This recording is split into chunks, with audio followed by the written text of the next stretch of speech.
அல்ஹம்துலில்லாஹ். நான் அந்த அளவுக்கு எதிர்பார்க்கவும் இல்ல. கடும் சந்தோஷமா இருக்கு. என்னன்னு சொன்னா, எழுத்து சாமான் இப்ப குர்ஆன்ல இருக்கிற அந்த எழுத்துக்கள் எதுக்கு இருக்கு, எப்படி என்றது கரெக்ட்டா தெரியும். அப்ப இங்கெல்லாம் அப்படி இல்லை. நோமல தான் சொல்லி தந்த. மற்றது இப்ப பெரிய வயசானது பிறகு போய் ஓதிக்கொள்ள வெக்க மாதிரி இருந்துச்சு. நீ அல்ஹம்துலில்லாஹ் நல்லா இது மூலமா எனக்கு நாடிக்காம போல அல்ஹம்துலில்லாஹ் இப்பெல்லாம் குர்ஆன் ஓதுறதுக்கு கடும் டெஸ்ட் அடிக்கணும்னு சொன்னா, இப்ப எல்லா எழுத்தும் எதுக்கு இருக்கி, எப்படி ஓதணும் என்ற ஒரு தெரிஞ்சதால கடும் ஆர்வமாக இருக்கு. அல்ஹம்துலில்லாஹ் எனக்கு கடும் சந்தோஷம். ஏன்னா இந்த அளவுக்கு எதிர்பார்க்கல. இப்படி நேர்ல கூட விளங்கப்படினாலும் இப்படி விளங்க மாட்டா.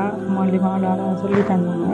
ஓத தெரியும், பட் அதை எவ்விடத்தை நிறுத்தணும், எப்படி எவ்விடத்துல அந்த சட்டங்கள் தெரியாதுனே. அப்ப இங்க சொல்லி தந்ததை வச்சு நோமலா தான் ஓதினேன். இப்ப சட்டங்கள் தெரிஞ்சு அதை எவ்விடத்தை இப்ப நீட்டி நிறுத்தி அதெல்லாம் மோதத்தை தெரிஞ்சது பிறகு கொஞ்சம் கடும் மனசுக்கு திருப்தியா இருக்கு. அல்ஹம்துலில்லாஹ். எல்லாருக்கும் நல்லா பரக்கத் செய்யணும். அல்ஹம்துலில்லாஹ்.